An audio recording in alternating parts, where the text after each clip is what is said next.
First మనం మెదక్ వెళ్దాం. అక్కడ మా ప్రతినిధి సునీల్ మనకి అందుబాటులో ఉన్నారు. ఎస్, ముందు నొయ్యి వెనక్కి వెళ్తే గొయ్యి అన్న చందంగా మారినటువంటి పరిస్థితి కనిపిస్తుంది. ఎంఆర్ఎఫ్ టైర్ల పరిశ్రమ కార్మికుల పరిస్థితి ఒక అనుకున్నది ఒకటి, అయినది ఒకటి. అంటే గతంలో కార్మిక సంఘం ఎన్నికల్లో బీఆర్ఎస్ పార్టీ అభ్యర్థిని గెలిపించినటువంటి కార్మికులు కంపెనీ యాజమాన్యంతో మాట్లాడి అగ్రిమెంట్ చేస్తామని మంత్రి హరీష్ రావు ఎవరైతే ఉన్నారో హామీ ఇచ్చినటువంటి పరిస్థితి. ఈ నేపథ్యంలో రాములు మంత్రి హరీష్ రావు మధ్య విభేదాలు రావడం, ఆయన పార్టీ నుంచి బయటకు వచ్చినటువంటి పరిస్థితి రాములు కనిపిస్తుంది. ఈ నేపథ్యంలో అక్కడ ఉన్నటువంటి కార్మికులు నష్టపోయినటువంటి పరిస్థితి, వారి యొక్క పరిస్థితికి సంబంధించిన పూర్తి అప్డేట్స్ ఏంటి చెప్పండి సునీల్. సంగారెడ్డి జిల్లా సదాశివపురంలో ఉన్నటువంటి ఎంఆర్ఎఫ్ టైర్ల పరిశ్రమకు సంబంధించినటువంటి సుమారు 12,000 మంది కార్మికుల పరిస్థితి ప్రశ్నార్థకంగా ప్రస్తుతం అయితే పరిస్థితి ఉందని చెప్పవచ్చు. ఎందుకంటే గతం ఈ ఏడాది మార్చిలో కార్మిక సంఘం ఎన్నికలు జరిగాయి. అయితే ఈ ముందు బీజేపీ బలపరిచిన అభ్యర్థిని గెలిపించారు కార్మికులు. అయితే తమకు ఎలాంటి ప్రయోజనం జరగలేదనే ఒక భావన ఉన్నప్పటికీ అయితే మళ్ళీ మార్చిలో జరిగినటువంటి ఎన్నికల్లో చివరి క్షణంలో మంత్రి హరీష్ రావు కార్మికులతో మాట్లాడారు. సంగారెడ్డికి పిలుచుకొని కార్మికులకు మాట్లాడారు. తమ అభ్యర్థిని ఉగ్గెల్లి రాములను తమ అభ్యర్థిగా నిలబెట్టాం, తమ అభ్యర్థిని గెలిపిస్తే తప్పనిసరిగా ఈసారి కార్మికులకు న్యాయం జరుగుతుంది. కంపెనీ యాజమాన్యంతో మాట్లాడి మెరుగైన సేవలు, మెరుగైన ఫలితాలు, అదేవిధంగా మంచి అగ్రిమెంట్ ఏదైతే కోరుకుంటున్నారో అన్నింటినీ సమస్యలను కూడా పరిష్కరిస్తామని చెప్పి కూడా హామీ ఇవ్వడం జరిగింది. చివరి క్షణంలో కార్మికులంతా మనసు మార్చుకున్నారు, బీఆర్ఎస్ వైపు మొగ్గు చూపారు. బీఆర్ఎస్ నిలబెట్టినటువంటి అభ్యర్థి ఉగ్గెల్లి రాములని భారీ మెజార్టీతో గెలిపించారు. అనంతరం ఉగ్గెల్లి రాములకు మంత్రి హరీష్ రావుకు మధ్య విభేదాలు పెద్ద ఎత్తున వచ్చిన నేపథ్యంలో ఉగ్గెల్లి రాములను బీఆర్ఎస్ పార్టీ నుంచి సస్పెండ్ చేశారు. ఉగ్గెల్లి రాములు బీఆర్ఎస్ పార్టీ జైరాబాద్ మండల అధ్యక్షుడిగా కూడా ఉన్నటువంటి పరిస్థితి ఉండే అయితే ఈ నేపథ్యంలో అతను సస్పెండ్ చేయడంతో కార్మికుల పరిస్థితి మళ్ళీ మొదటికి వచ్చిందని చెప్పుకోవచ్చు. ఎన్నికలు అయ్యాక కార్మికుల సమస్యలు పరిష్కరిస్తామని చెప్పి మంత్రి హామీ ఇవ్వడం, ఉగ్గెల్లి రాములను పార్టీని సస్పెండ్ చేయడం, మంత్రి హరీష్ రావు వద్దకు కార్మికులు వెళ్తే మంత్రి హరీష్ రావు పట్టించుకోలేదని చెప్పి కార్మికులు కొందరు ఆరోపిస్తున్నటువంటి పరిస్థితి ఉంది. ప్రస్తుతం తమ కంపెనీ యాజమాన్యంతో మాట్లాడేందుకు ఎవరు ముందుకు రావడం లేదు, అటు మంత్రి హరీష్ రావు పట్టించుకోవడం లేదని చెప్పి కార్మికుల్లో పెద్ద ఎత్తున నిరసన వ్యక్తం అవుతుంది. ఈ అన్నిటి నేపథ్యంలో ఉగ్గెల్లి రాములు మళ్ళీ ముందుకు వచ్చారు. ఆయన ఇటీవల కార్మికులతో సమావేశం ఏర్పాటు చేశారు. కంపెనీ యాజమాన్యానికి మాత్రం ఆయన విజ్ఞప్తి చేశారు. తమ మధ్య ఉన్నటువంటి విభేదాలను కార్మికులపై చూపొద్దని చెప్పి కూడా ఆయన కంపెనీ యాజమాన్యానికి విజ్ఞప్తి చేశారు. కార్మికుల సమస్య పరిష్కరించాలి, అదేవిధంగా కాంట్రాక్ట్ కార్మికులకు జీతాలు పెంచడంతో పాటు మంచి అగ్రిమెంట్ ను కుదిర్చాలని చెప్పి కూడా కంపెనీ యాజమాన్యానికి విజ్ఞప్తి చేశారు.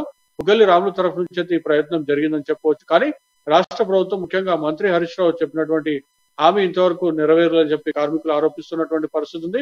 ముఖ్యంగా కార్మిక సంఘం ఎన్నికల్లో మంత్రి హరీష్ రావు తమను పిలుచుకొని ఇచ్చినటువంటి హామీ ఏమైందని చెప్పి కూడా ఆరోపిస్తున్నటువంటి పరిస్థితి ఉంది. ఈ సందర్భంగా ఉగ్గెల్లి రాములు మళ్ళీ మీడియా సమావేశం ఏర్పాటు చేసి ఆయన మాట్లాడడం జరిగింది. మంత్రి హరీష్ రావు తనపై కోపాన్ని కార్మికులపై చూపదని చెప్పి కూడా మంత్రికి విజ్ఞప్తి చేస్తున్నట్లు కూడా ఆయన చెప్పడం జరిగింది. మొత్తానికి చూసుకున్నట్లయితే దాదాపు 12,000 మంది కార్మికులు. రైట్ సునీల్, 12,000 మంది కార్మికులకు సంబంధించినటువంటి సమస్యగా, అంటే గతంలో ఒక హామీ ద్వారా వారు ఓట్లు వేసినటువంటి పరిస్థితి కనిపిస్తుంది. విభేదాలు ఏవైనప్పటికీ కూడా ఖచ్చితంగా మాట నిలబెట్టుకోవాల్సినటువంటి హరీష్ రావు సంబంధించినటువంటి కార్మికులు ఏమైనా ఇంతవరకు వారిని సంప్రదించే ప్రయత్నం చేశారు? అంటే జరిగినటువంటి పరిస్థితికి సంబంధించినటువంటి రాములు సస్పెండ్ అయిన తర్వాత వారు వెళ్ళి కలిసే ప్రయత్నం చేశారా, లేదా ఇంతవరకు ఏమైనా హరీష్ రావుకు సంబంధించినటువంటి నేతలు కానీ లేకపోతే అనుచరు గణ దగ్గర నుంచి ఏమైనా సమాధానం ఏమైనా వచ్చినటువంటి పరిస్థితి ఉందా? అయితే కార్మికుల సమస్యలు పరిష్కరించాలని చెప్పి ఉగ్గెల్లి రాములు అధ్యక్షుడు అప్పుడు అతనే కార్మికులు సుమారు 500 మంది కార్మికులు మంత్రి హరీష్ రావు వద్దకు వెళ్తే మా కార్మికులను ఇంతమంది ఎందుకు తీసుకొచ్చారు అని చెప్పి మంత్రి హరీష్ రావు కోపడడం కాకుండా కార్మికులను పోలీసుల చేత నెట్టించారు. అదేవిధంగా తమను కూడా అవమానించారని చెప్పి కూడా ఉగ్గెల్లి రాములు ఇటీవల నిర్వహించిన మీడియా సమావేశంలో వెల్లడించారు. అయితే కార్మికుల సమస్యల తాను వెళ్ళాను. ఎన్నికల హామీ సందర్భంగా అందరం కూడా నేను కలిసి కార్మికులకు హామీ ఇవ్వడం జరిగింది. కానీ కార్మికులు తమ మాట నిలబెట్టుకున్నప్పటికీ కూడా మనం మాట విస్మరిస్తున్నాం అని చెప్పి కూడా తాను మంత్రి హరీష్ రావు నిలదీయడం తన కోపం వచ్చిందని చెప్పి అందుచేత తనను సస్పెండ్ చేశారని చెప్పి ఆయన ఆరోపించడం జరిగింది. అయితే ఇదన్నిటికీ ఘటనకు సంబంధించి చూసుకున్నట్లయితే కార్మికుల సమస్యల పరిషత్ మంత్రి వద్దకు వెళ్తే తను సస్పెండ్ చేశారని చెప్పి ఆయన ఆరోపించారు. అయితే అనంతరం కార్మికుల సమస్యలు పరిష్కారానికి సంబంధించి అయితే ఒకరిద్దరు కార్మికులు మంత్రి హరీష్ రావు దృష్టికి తీసుకెళ్లినప్పటికీ కూడా పెద్దగా స్పందన రాలేదని చెప్పి కూడా కార్మికులు ఆరోపిస్తున్నటువంటి పరిస్థితి.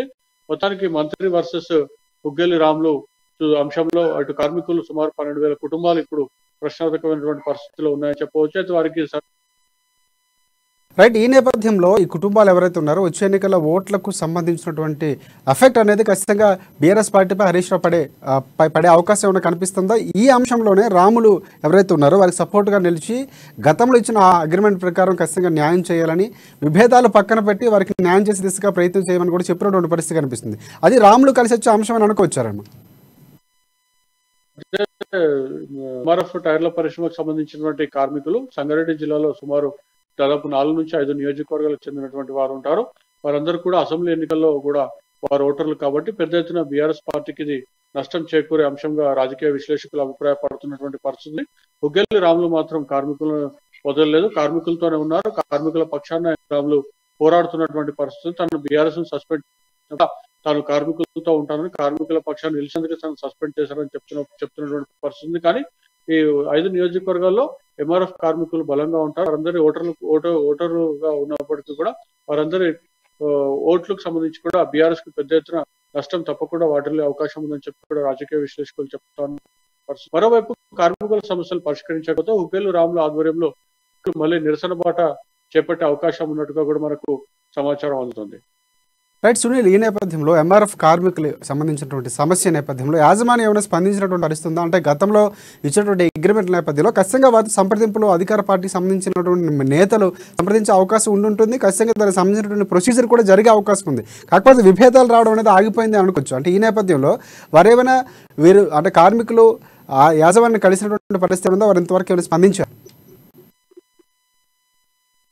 ఆ కార్మిక సంఘం నేత హుగ్గెల్లి రాములు అయితే కార్మిక పరిశ్రమ యజమానులతో మాట్లాడడం జరిగింది. వారందరూ కూడా రిప్రజెంటేషన్ ఇవ్వడం జరిగింది. అనంతరం ఆయన కార్మికులతో సమావేశం ఏర్పాటు చేయడం జరిగింది. కానీ సంస్థ యాజమాన్యం నుంచి అయితే ఇప్పటి వరకు స్పందన రాలేదని చెప్పి కూడా మన కార్మికులు చెప్తున్నటువంటి పరిస్థితి ఉంది. కానీ రాష్ట్ర స్థాయిలో ముఖ్యంగా మంత్రి స్థాయిలో ఈ అంశంలో జోక్యం చేసుకుంటే తప్ప కార్మికుల సమస్యలు పరిష్కారం అయ్యే అవకాశం కనిపించడం లేదు. కానీ రాష్ట్ర మంత్రి పట్టించుకోవడం లేదని చెప్పి కూడా కార్మికులు ఆరోపిస్తున్నటువంటి పరిస్థితి.